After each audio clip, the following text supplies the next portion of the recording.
And welcome back, everyone, to a new episode of Skating Penguin Network uh, mailbag show. Still, for some reason, I still get the names mixed up even after over a year now. But it is Tuesday, May 28th, 2024, a day after a long weekend, a Memorial Day um, shortened week now that we enter. And I am once again joined across the country by co-host Snail. Snail, how was your holiday weekend, and how is your week going so far? Week is going good. Memorial Day weekend was pretty tame, honestly. I know that a lot of places people absolutely get after it, and they like to. I've always kind of called it like Fourth of July light, like Yeah, not quite the Fourth of July extravaganza, but it's a long weekend, and we here in the United States. A lot of people go to lakes, go to their cabins, kind of get that first taste of like summer vacation kind of going. So, but yeah, it was pretty tame, honestly. From what I saw on the internet, I kept it extremely tame. Some people were, I don't know what it was, but it seemed like a lot of people had a hair up there, you know what, and were getting after it. Robbie, what about you? How did you spend Memorial Day? What was it like out in Western PA for you and your pals? well, for one, we had some very nice weather. It was a very pleasant Memorial Day. I had a couple family gatherings to attend, mostly just your standard run of the mill, burgers, hot dogs, um, your standard fixings for a Memorial Day celebration. Nothing too crazy, some brews. Um, yeah, the pool was open. The weather was genuinely pretty nice. And mostly, if it rained at all, it rained in the evening after festivities were pretty much wrapped up. So overall, a nice Memorial Day celebration. And yeah, like you said, kind of the kickoff to the summer, like the unofficial quote unquote start of summer, a Fourth of July light. I think that this is more of a kind of a release holiday. Like, okay, we got through winter, we got through spring, just kind of a okay, let's kick it off the right way. July or the 4th of July is kind of like your check-in. Let's get it's like a big birthday party basically. Yeah, I mean, obviously that's America's kind of, birthday. yeah, it's America's birthday. I mean, it's the one true country in the world. Um um Sorry, Edward and Andreas, when you listen to this. Uh the only country that really counts for anything. Oh Um uh God. Kind of are. I mean, Andreas, I believe, from Germany, beat them in a war. Edwards from England beat them in a war. I mean, let's go, guys. Who's next? Who's next? If you want to, if they want to trash talk us, they can catch up with us next week. But no, I mean, the fourth is definitely more of a let's celebrate rah rah kind of holiday. Memorial Day is more of a um, summer's here. Let's just kind of celebrate getting through the winter and get this party started, kind of thing. So Of course, and to remember our fallen heroes yes, and veterans. But yeah, like you said, it's I think that's probably what it is. It's kind of that first mile marker of like we made it through winter, the kind of doldrums of like spring is over, and yeah. let's blow off some steam and let's end this kind of last leg of spring strong, because then once Fourth of July hits, it's typically on. Oh Um, yeah, yeah. 4th of July, like you've had like a solid 5 weeks to ramp up. Like summer's in full swing, schools are out, people are like you've got your vacations. You're either at the beach. Yeah, you're fully tuned up at that point. Like and then the beers have been flown. The summer oh beers have been yeah. flown for about a solid 6 weeks at this point. It's go time when we get to the fourth. What's the holiday that's at the end of summer, like right before school? Is that Labor Day? Yeah, Labor Day is like the opposite of Memorial Day. It's kind of like it's actually kind of depressing sometimes because one, the weather can be bad, and two, Yeah. it's mostly just like a wind down, more or less. Everything's kind of getting packed up. You know that it Yep. might be depending on where you're at, you can have some warm weather, but you know that that's you're running out of time for the pool and the beaches and stuff. But it's yeah, Labor Day is like the antithesis of Memorial Day. It's the cool down, but It is um, the cool down. I always feel like Labor Day, especially out here in Seattle, is a little depressing. Usually, like the friends and family that go out for Labor Day as opposed to like Fourth of July or Memorial Day, they're usually trying to get something in because they just kind of pushed it off all summer, Yeah, and then yeah, it's like, yeah. half the it's like a 30 or 40% chance of good weather, and it's kind of like, yeah, 'cause I think here, especially in where I live, right after Labor Day, school usually starts Yeah. for right at the after that weekend, so it's typically kind of a bummer. But long time until then, we're just starting to kick off into the warm weather season, and baseball's in full effect. A lot of I've been hearing a lot about this Paul Skeens fellow, Yep. and he's all over the place on social media. Is he dating Livy Dunn? Yeah, they've been together for quite a while. They've been together for quite a while. Okay, Yeah. so saw he's dating Livy Dunn. He's absolutely just having he's showing out on the mound, it sounds like. And how is that kind of out in Pittsburgh right now? You guys, is it Paul Skeens fever out there? Oh yeah, I mean the dude's winning on and off the field quite clearly. Yeah. They interviewed, and this is just like shows you how crazy social media is. Like obviously she was in town, and she's in town when he plays, and that's all fine. But like at first, like she was interviewed, but like now it's kind of calmed down. But they were on the one that broadcast the Pirates games, the same one that broadcast the Penguins games around here. They interviewed this kid that could have been no more than 12 years old. And he said, "What's your favorite thing about Paul Skeens?" And he goes, and the kid just, his dad is sitting right there, and he goes, "His mustache." And then he pauses for like a brief second, and Livy Dunn, and That's the girl awesome. that was like talking to him was just like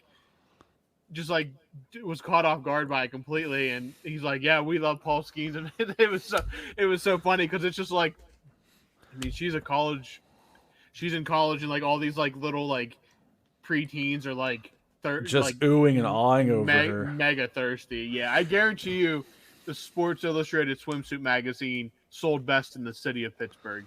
Probably. That's hilarious. Also, it's so funny. I feel like, when we were kids growing up, we were like, I know definitely for you and me, Garrett's not here to defend himself, but like we didn't really grow up with the internet in the early years. No, no, no. Um, Garrett did because Garrett's five. Uh, yeah, Garrett was an Garrett's iPad like kid probably.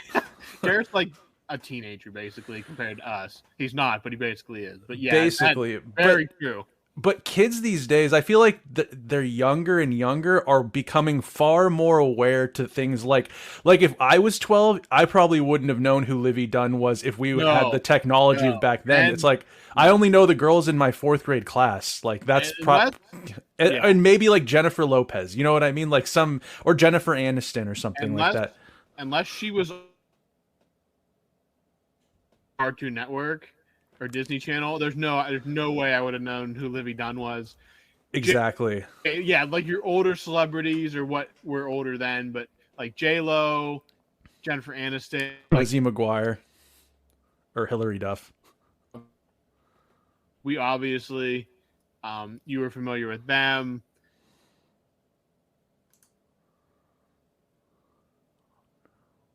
Or like you didn't know anything about like a college gymnast, you wouldn't even know what gymnastics barely were. Like No. you wouldn't have known some college gymnast. Yeah, it's pretty crazy that she has a bunch of teenagers thirsting for her in the city of Pittsburgh. That's kind of weird, but such is the world we live in these days, I guess. Truly. Well, we got what, 6 questions this week, Yes, we have all six questions. from our Euro pals, our Euro listeners, and Yes, uh, who I offended at the beginning of this episode. So let's see if they ever ask questions again. I don't know. You never know. I'd be curious to know. It's like, uh, we don't want to get into politics on this. That's not what we talk about. But like, I'd be curious to know what's their honest take on like Americans sometimes. Because I've heard two different ways. You know what I mean?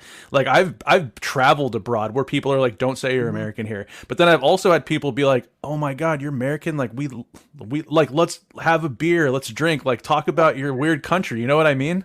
So I traveled abroad back in college. Um, to Europe. I've never been to Canada when I was like old enough to kind of understand Mm, that how they would think about us. But like I was in Europe, and like you hear all these stories about like don't go here, don't go there. And like every person I met no matter what country I went to, was super chill. Dude, yeah, me too. Like I watched the Super Bowl in a bar in Italy, and the one dude I talked to, no idea what was going on, no idea what the big deal was. So I had to kind of like compare it for him, and he was drinking a beer, and we talked a little bit, completely chill. I was in London just for a few days by myself. I just walked into a pub to get some food and a Some beer. fish and chips, maybe. Yeah, that's what I had actually. I had to have. I mean, you had to have. They love their Had fish and yeah. chips over there. But I was sitting at the bar, and this Englishman sat down next to me. We talked for probably a good hour about, I mean, whatever. Like yeah, it was completely chill. Like everybody I met over there that was not American was extremely chill. Um, not at all threatening in any way. Now I'm sure, again, it's like any city. There's going to be parts you don't want to go to, people that you don't want to mess with. I mean, But there's places in Pittsburgh, Robbie, that they probably say stay away from. And you're from there. there's places in the backcountry Pennsylvania that I'd be more afraid of than going to downtown any city. So, For real. uh, but no, like yeah, completely chill. And Andreas and Edward can chime in. What are their views on America or Americans, or what if you've had any interaction with Americans? I'm sure living over there you probably have, just because Americans travel very well. So, Yeah, but they do. yeah, But I'm interested to hear what they have to say about that. yeah, totally. It would be so crazy. I was thinking while you were talking, it's like, what if we ever like met up with them? What if we like caught like what do you guys call a footy match over there? That's what And they call it. Yeah, I that's don't know. what. Okay, I don't know how mainstream that is, or if that's just like something they just pump to Americans to make it seem like that's what they call it. So they can clarify on that, but I have heard that term. That is what they call a soccer match, from what I I guess, and while we're at it with do you call that a footy match? Do you guys stop using the accent when you're alone? the accent is completely just for public use. It's just for to trick Americans into thinking that they're like really different than us. Yes, yes. Do you actually talk with an accent when you are just in your own home? All right, let's move on All to right. some questions from our pals over there. Edward Beckham asks you, Robbie, what's your main interest in the summer while there's no hockey on? A great question, because in my area, I'm not far from cities or even towns. We have a lot of festivals. I live in a very ethnic area, so they have different ethnic fests and stuff like that going on. We have a amateur baseball tournament every August that we have teams from basically all over the East Coast come and play. We have that. Just hanging out. I like baseball, even if it's not the Pirates. I do like enjoy baseball. Um, yeah, just kind of just enjoying summer. I mean, we get a lot of winter around here, and I'm not the biggest fan of the heat, but I just enjoy the nicer weather. Just a break from our typical. If we're lucky, we get 4 solid months, five, maybe five if we're lucky, of good weather. So you got to take it when you can get it. Um, Without hockey, that's where the YouTube comes in handy. I saw a guy tweet yesterday, um, sitting on my balcony watching my favorite teams win games on YouTube. Can't recommend it enough. I mean, it is true. Like, just go on, flick on old highlights of whoever your favorite team is, and just watch their biggest moments. I definitely agree that it is uh, well worth your time. So a nice Oh summer yeah. hobby there as well. So yeah, just basically enjoying the weather, the break from um, the cold that we are typically used to. So that's basically what I just find stuff to do. Is basically what where I sit with my summer activities without hockey. How about you? Well, summertime for me is very busy. But if when I get like breaks in like work and stuff, dude, I don't know what it is about summer, but I love being a night owl in the summertime.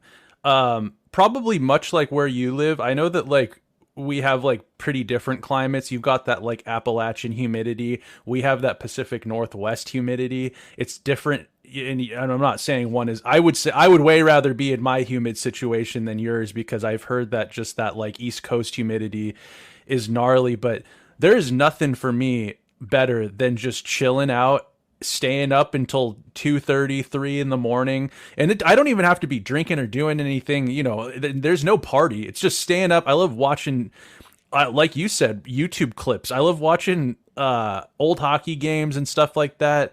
I'm a lacrosse fan, and there's no real. I think like the PLL plays, but Mhm. I'm a box lacrosse fan. I'm not really into the more like, I don't know, the up and down track meet of the PLL and Okay. outdoor lacrosse, college lacrosse. But I'll watch like lacrosse clips on there. I'm also like pretty active. Like the Pacific Northwest is known for its recreation, but to be Oh yeah. totally honest, I have more like my I have like I have a pitchback for lacrosse and a goal set up outside. I'll go throw the ball around with one of my buddies. We'll break the lacrosse sticks out and maybe have a fire or something.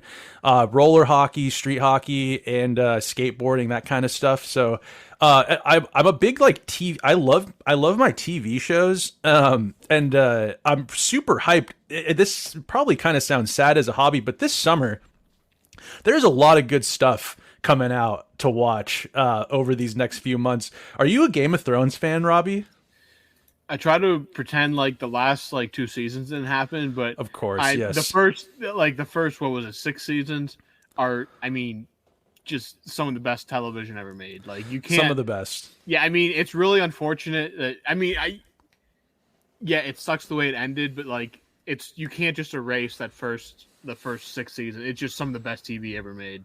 It is truly. So, And that's not hyperbole. Like I'm not using hyperbole there. It is truly some of the best television ever no, it made. is. And I think people that maybe aren't even that big of a fans of that show, they can understand and appreciate that. Like the lore, the story, it's Mm-hmm. just so good. And the actors and actresses that they use to portray, it's just great cinema. So they had made a spin-off series of Game of Thrones called House of the Yeah. Dragons. And I dummied that series a long time ago, watched it twice already, and they're coming out with part two, and that's coming out in the middle of June, and I believe it's like 8, maybe 10 episodes long. So I know all summer I'm going to be tuning into Game of Thrones lore. I'm actually rewatching Game of Thrones right now. Every night I watch an episode or two with my partner. God, that show makes me just, I want to live like in Winterfell. Like I want to be in that world like more than reality, and Yeah. that's saying something. Yeah. So yeah, in the summertime I like to dive into my shows and live in La La Land, and I like to tend to my hobbies and become a night owl essentially.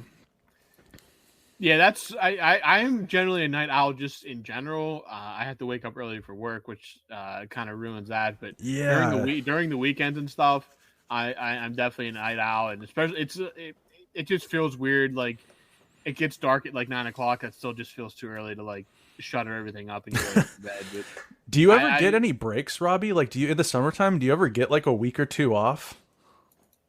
if we take time off, we get the week of Christmas off.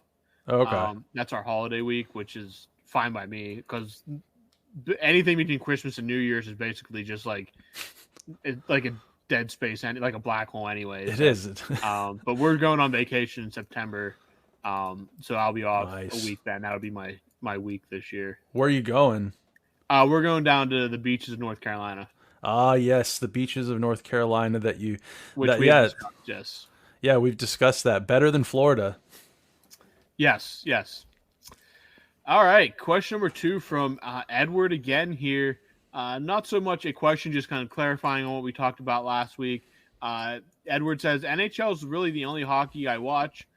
Does not support any of the English hockey teams. Sometimes he'll go to watch the local team, which is, I'm sure this is definitely a made up town, Chelmsford Chieftains. That's not real. Who play in the third tier of UK hockey. Chelmsford Chieftains. Wow. That yeah, again, that's like a you pulled that out of a J.K. Rowling Harry Potter book. That's definitely a wizard place. Yes. That's yeah, I'm pretty sure that's where Harry and what's his name dueled it out. But no, that's cool. God, third tier UK hockey. I bet you that's probably a fun environment.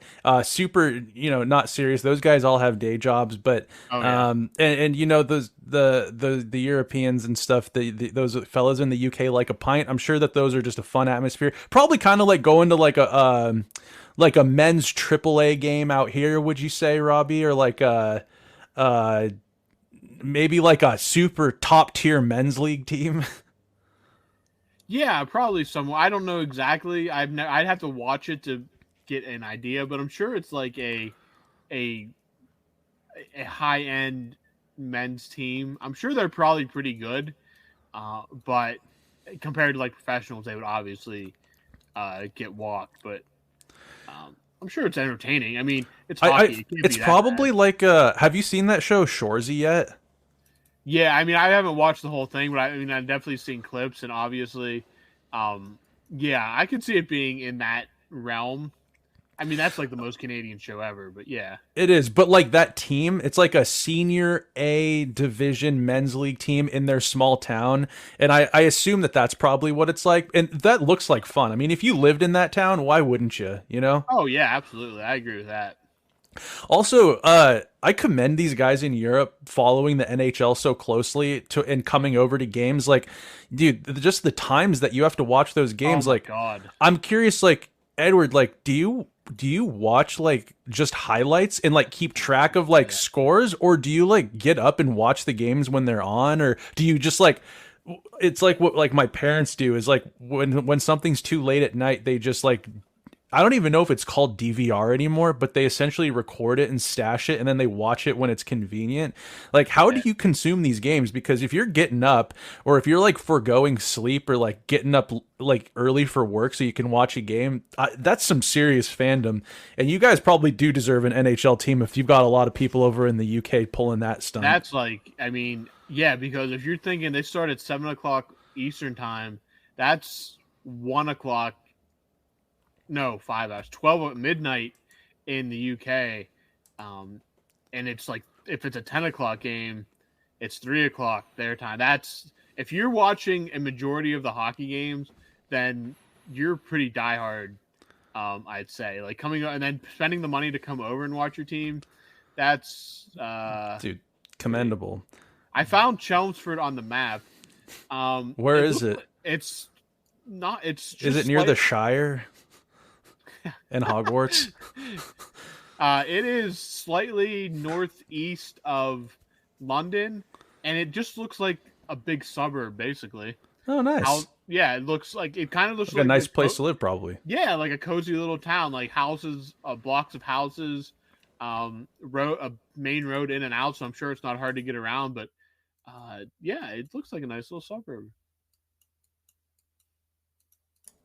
Yeah, I just had to Google it too and look it up, but I just for some reason there's a Chelmsford, Massachusetts. That's not, yeah, definitely not it. That's not what they want to hear over there.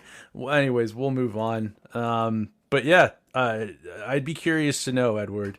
All right, question coming at you, Robbie, from Andreas. Um, Pasta like Sid almost. Congrats to the Czechs, but also kudos to Switzerland. Great final. Is that a golden goal reference? I'd assume so, but they won 2-0 though. I think so. I don't know exactly. Maybe he scored. He might have scored late. He might have scored, or Yeah, maybe he scored both. he could have. I'll have to check, but yeah, good. But yeah, not quite the dramatic scene as No, Sid, but we won't go down that path. Good for the Czechs.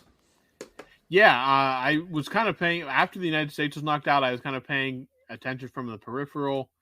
Um, he scored. Oh, he scored with like less than 10 minutes left. Pasternak scored with less than 10 minutes left in the game to break the 0-0 deadlock over Switzerland.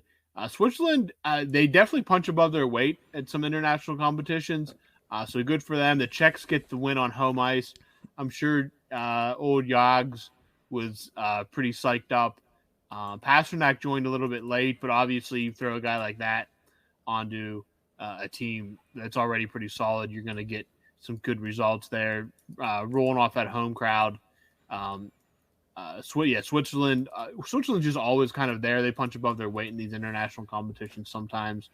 Um, but yeah, David Pasternak got the game winner, and then David Kampf of the Toronto Maple Leafs actually won something as a he won as a with the Czech Republic. So he is one of the few Maple Leafs that have ever won a trophy. So congrats to him on that. Yeah. Was Yager playing? No, no, no, no. He retired from international hockey a little while ago. Oh, he did. Yep. Lame. Lame.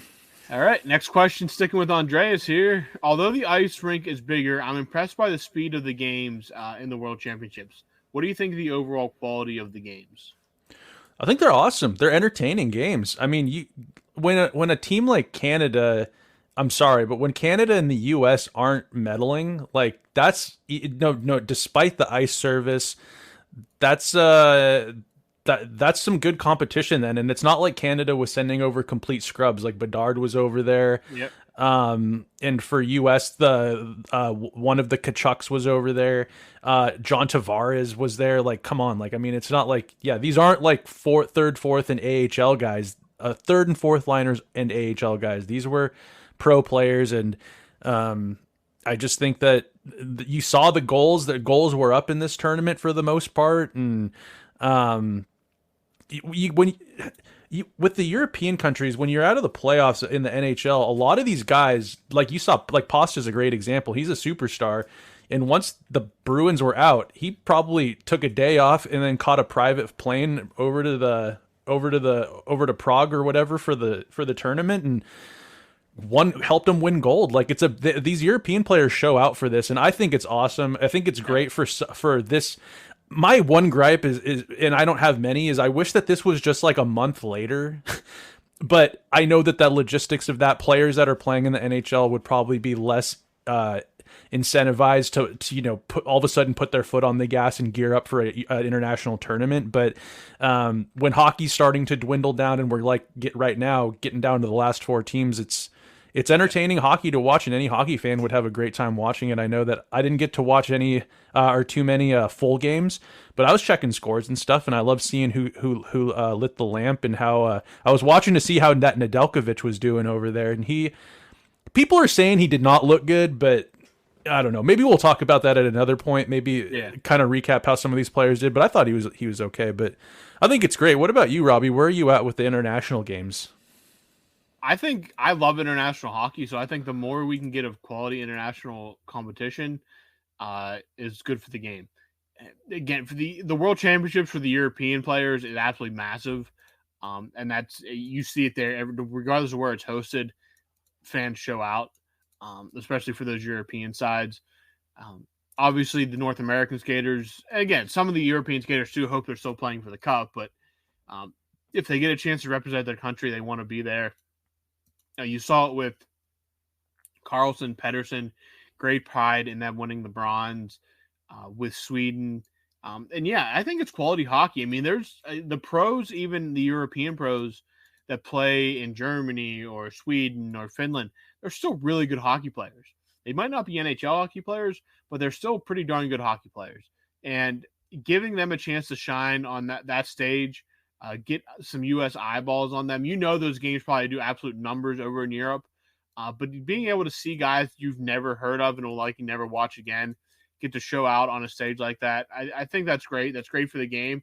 And you never know. Some of those guys find their way over to the NHL down the line. So it's good to kind of say that get an eye on some of these guys and see what they can bring. And maybe someday you see them playing for your favorite team or against your favorite team over here in the States. Yep.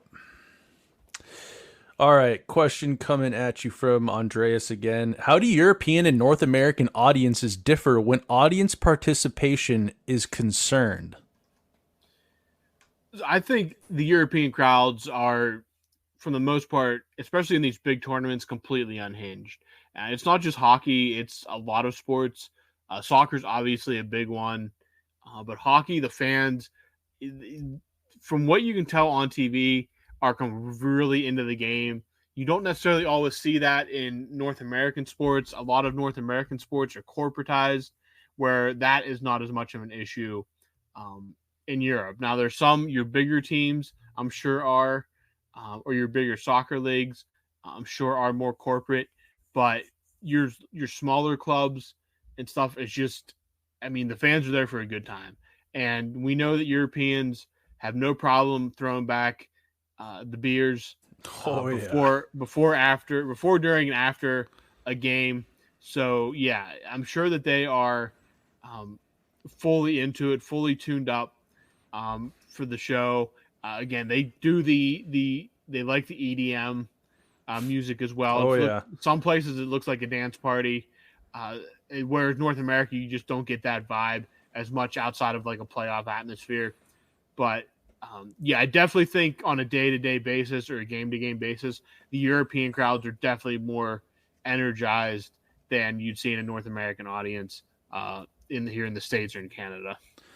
Those European audiences, man, in the culture over there, it's just different. They've got like chants, they've got songs for their teams. They Yeah, the beers are flowing. It honestly kind of the US, we have some of our cultures as far as watching sporting event. Like the tailgate is something that I think is just a phenomenal what do you call it? Just like a tradition, a phenomenal tradition. I think that the tailgate should be adopted into hockey and into other sports too. Have you ever been to a good tailgate, Robbie? Oh yeah, especially for college football games. Yeah, College football tailgate, sure. yeah. Unreal time. It looks like Oh it's an yeah. unreal time. Oh yeah. So we have that, but yeah, like you said, I think the it being so corporate over here at times, it'll kind of dull the I don't want to say dull the experience, but maybe some of the people are a little bit more tame.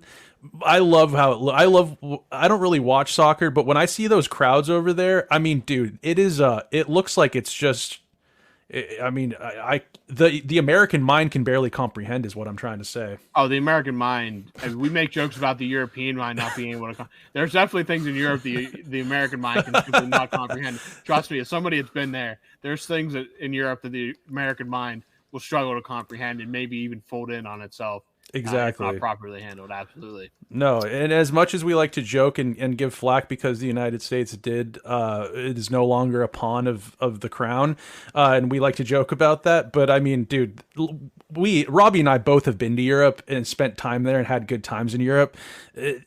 We're jealous, like, of a lot of things Oh over yeah. there. Oh, there's definitely things that I'm jealous of, and there's definitely things that I would never, um, absolutely never give up as an American if I had to live in Europe. Like if yeah, Totally. yeah, absolutely. All right, and last but not least, we're going back to Edward here, and this is kind of spinning off what we talked about last week on the topic of bucket list places in the United States. I'd say quite a lot of Brits would visit places such as Disney, New York City, Las Vegas, the Grand Canyon, Niagara Falls, to name a few. I'm sure there are others that I can't think of. New York is up there for me, but I'd want to combine it with seeing the Pens, which makes sense. Makes sense. Yeah, go to MSG and watch a Penguins a Yeah. visiting game. That would be cool for sure. That's a raucous crowd. Talk about the European mind trying to comprehend New York Ranger fans at MSG against Oh Sidney yeah. Crosby. That would be something. Dude, Robbie, we weren't super far off on like the Grand Canyon, I guess. Yeah. Yeah, Disney, New York, Vegas. We I talked think about yeah. Vegas. I think the one that I said on there that LA. I guess I don't know what LA really has to offer the Yeah, unless you're European like a like cinephile, or I an guess. influencer. Yeah, I guess if you were like a movie person, old Hollywood would be of interest. But I think we named Disney, New York, Vegas, and the Grand Canyon as four that we did name. I'm shocked to Niagara, see Niagara Falls though. I it's thought so that's like a smaller. It's like a littler attraction in the it's U.S. not huge, and it's not. If you go through Toronto, you can get there pretty easily. If you go through Canada, and Buffalo's not hard to access either. No, I could see that too. It's one of the natural wonders of the world. And if you're a It's hockey fan, especially, it would not be a bad place to visit there. Visit Toronto. If you do it at the right time, you could see your favorite team play in Buffalo if you time it right. Pittsburgh's really only about 5 hours from Niagara Falls. Again, you can get there from New York. It's on the other side of the state, but it's a possibility as well there. But we named four of the five that he listed, which were probably gimmies, but for not for at the start we had like no idea, so we came up with five. Vegas does not surprise me in the least bit, honestly, because Vegas is like there's nowhere else in the world like Las Vegas. no, yeah, Every city's different, but Vegas truly is a completely different experience. Um, even with even taking out uh, betting casino aspect of it, there is like nowhere like Las Vegas. No, It is a completely different kind of um, uh, experience. I And mean, if you want to be entertained, like shows and stuff like oh, it's that, unbelievable. there's no other place in the country that you can have just walking distant entertainment after entertainment, but like not just like kitschy entertainment. Like U2 was at the Sphere for like a Oh year. You know yeah, what I mean? It's yeah, like yeah, yeah. there are like famous comedians who just establish residency for a year and they play show after show after show after show. So like I Yeah. mean, I think Vegas far takes Hollywood as far as entertainment goes. And now that they're getting major sports in Vegas, football, Oh yeah, true. hockey. I mean, I saw Blue Man Group in Vegas, and I would go back in a heartbeat to see them. They are an awesome show if you ever get a chance to see them. Um, but we were in Vegas, and it was before the Knights were even there. Like it was before all that. The stadium was just being built, and yeah, like there's weird entertainment, but there's a lot of like world class entertainment as well. And the Bellagio fountains, it's really cool to see in person. So many different casinos. The weather is it's hot but spectacular. You can get to Hoover Dam and Grand Canyon from Vegas. It is such a cool experience, and if you get the chance, that is if I was making a bucket list for a European person, I would put Vegas on there just because it is such a cool experience. I was gonna say you can drink on the streets there, but You can do about literally anything on the streets there. That's the thing. Like, okay, it is a world class city, great entertainment. You can there the laws there are about as flexible as a gymnast. It oh is yeah, they've really done some gymnastics in the writing of the laws there to just yes. allow just about everything. If If you you break a law there, you're like, dude, congratulations, because that's like hard to do. yeah, you have to do something pretty belligerent to Or break. cheating on gambling. Or yeah, if don't do anything illegal inside a casino because they will throw you through a table If you think faster that than they you can can't blink. see you, you're like they can see you. They can't. There's cameras literally places you do not know that there are cameras there. And I will say Vegas is a very good food city as well. Very good food city. A lot of famous chefs take up places there. Oh So, yeah. yeah, Vegas is. I'm not super shocked. Little shocked to see Niagara Falls on there. Um, I guess Robbie, quickly, like, what would be like? Well, Europe has so every European city It's really has like yeah. a. I Yeah. guess you can't even compare it. Yeah, you can't like I mean it's just the hit again, but again maybe they view our cities the same way we view their cities as like these places you have to visit. Like I mean I've been to Rome, I've been to London, I've been to Germany, I've been to Switzerland. I want to get back. I want to go to Paris. I want to go to Barcelona. They said Portugal is beautiful. I'd love to go to Portugal.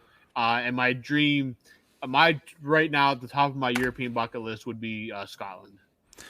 Dude, Scott, for some reason, it's that you say that. So like my heritage, I am Scottish. Like I have a lineage in my family that goes back to the Armstrong clan in Scotland who fled Scotland to go to Ireland. Tough group of bastards over there in Scotland that I'm related to. And I have been on a rabbit hole on TikTok today and yesterday, just looking at living vicariously through Scotland. And I'm like, dude, I want to, I'm telling you, if I go to Europe, if I go to Scotland, I don't know if I'm coming back. Like, I think I might, it's just Yeah. looks so cool over there. There's so much to do. Every picture I see of Scotland just looks like the most unbelievable thing I've ever seen in my life. Right? Every picture of Edinburgh looks absolutely stunning. Like, put me in one of those little cottages and just leave me the hell alone. Dude, for real. I'll watch my Penguins YouTube highlights on YouTube, like from those cottages. And if you told me that I had to wake up at midnight to watch the Penguins, but I got to live in Scotland, I would take a nap in the middle of the day just so I could wake up. I would care. I would agree to some egregious terms and conditions to live that life. But yeah, just looking at Scotland, that's funny you mentioned that because I've been on like a kick lately of that, and I'm like, man, yeah, it is just like if it's a rainy day, a snowy day, a sunny day, in spring, winter, fall, whatever, summer, it just is beautiful looking over there all the time. It is. It looks, even when it's raining, it looks absolutely stunning. I don't know how they do that because that's something pretty unique to them, I think, because it's not the case just about anywhere else in the world. So, anyways, yeah, we like to clown on Europe, but look at us just oohing and awing over the Yeah. wonders of what Europe has to offer. Yeah. Well, Robbie, I think that wraps it up. I wanted to bring up I think I'm assuming we'll probably do like a little like news bit later in the Yeah, week. we'll talk. Yeah, because obviously, an old friend has resurfaced in That's what I wanted to bring up. Snail's neck of the woods. So we'll hit on that real quick. We kind of joke about how Seattle is Penguins Pittsburgh West. Pittsburgh West, and I mean we talked about the players: Schultz, Alexiak, McCann, Dumoulin. Tanev, Dumoulin. All of them ended up there. Well, starting next year, the head coach of the Seattle Kraken will be none other than Dan Bylsma. Stanley Cup winner Dan Stanley Bylsma. Cup winner Dan Bylsma, and potentially Calder Cup winning Dan Bylsma. He will finish out his tenure with the Coachella Valley Firebirds? Coachella Valley Firebirds, yes. Firebirds, I think so. who are, I believe, in the Western Conference Final of the AHL playoffs. They're back again? Yeah, they're in the Western Conference Final, yeah. I see how much I follow. Like, dude, I Yeah. had no idea I could be watching AHL hockey right now. Yeah, and they went last year to the final. They lost Game 7 overtime. Yeah, so Dan Bylsma will be the latest former Penguins, I guess, employee to be taking up. Ron Francis is the GM, for goodness sakes. I mean, he won a cup in Pittsburgh. He won two cups in Pittsburgh. 2 cups in Pittsburgh. So yeah, Dan Bylsma will be the head coach there. We'll talk more about that. We'll do an episode later in the week, catching up on playoffs, catching up on any other news that pops up. We're getting into June now, so as the playoffs wind down, the crazy offseason portion ramps up. So plenty to talk about. Dude, you know, I got so many texts when he got hired. That was it Saturday? Was it either Saturday? I think Saturday or Sunday's when the news. Sunday maybe? No, it was Sunday. I got so many texts that day. What do you think of the new coach? What do you think of the new coach? And a lot of them I just said, ask me in November. But I think that, you know, like, I don't have very many like gripes about Bylsma. I think the fact that, like, when he won that cup in 2009, I mean, you didn't need a genius behind the bench to win that. They got there the year before under Michel Therrien, right? Yeah, Michel Therrien, yeah. Michel Therrien, and then he came in halfway through the year, and he pretty much just needed to not get in his own way for that team to move on and get that cup. And then, I mean, he didn't really win much of significance for the Penguins after that, but the Penguins were kind of entering a post-cup era where they were trying to figure out, I think, also personnel, what they were kind of swinging for the fences, trying to chase that high. And not too many indictments on Bylsma. And the one thing I think that had me a little bit concerned when I first saw him hired as the AHL coach. I remember I saw the writing on the wall at one point. I'm like, they're going to give him a shot at some point. Yeah. But, you know, he coached that Buffalo team, and that Buffalo team was no 2009 Penguins roster by any means, but they never made the playoffs under him. He gets canned, but then you look at the string of what happened in Buffalo. They haven't been able to make the playoffs under just about anybody. It's Buffalo. He's got a good pulse on the AHL roster right now, and a lot of these young guys on that AHL roster, they have Shane Knight, projected first overall pick Shane Wright, who went 4th to Seattle. He's been playing with the AHL Firebirds, and he's going to get a good look next year. And so I think with hiring Bylsma, I would say he's set up pretty well to be success. He's set up for success right now with that team. He's inheriting like a pretty good roster that I think underachieved last year. I think they overachieved the year before, but I think they were a better team than what happened to them this year. So it'll be interesting to see. But I was asked also a couple of times, what do you think about the ex-Penguin coach hired here? And I'm just like, dude, just make this Pittsburgh West for my sake, bring all the ex-Penguins, bring all the old Penguins alumni back over this way, and it'll feel, it just feels cool. You know what I mean? It's that weird Seattle-Pittsburgh connection that for some reason exists. Yeah, it is definitely weird, but funny how things work out that way sometimes. But we'll get more into it later in the week. We absolutely will. So that wraps up this episode of the Mailbag. For Snail, I'm Robbie. We will talk to you guys later this week.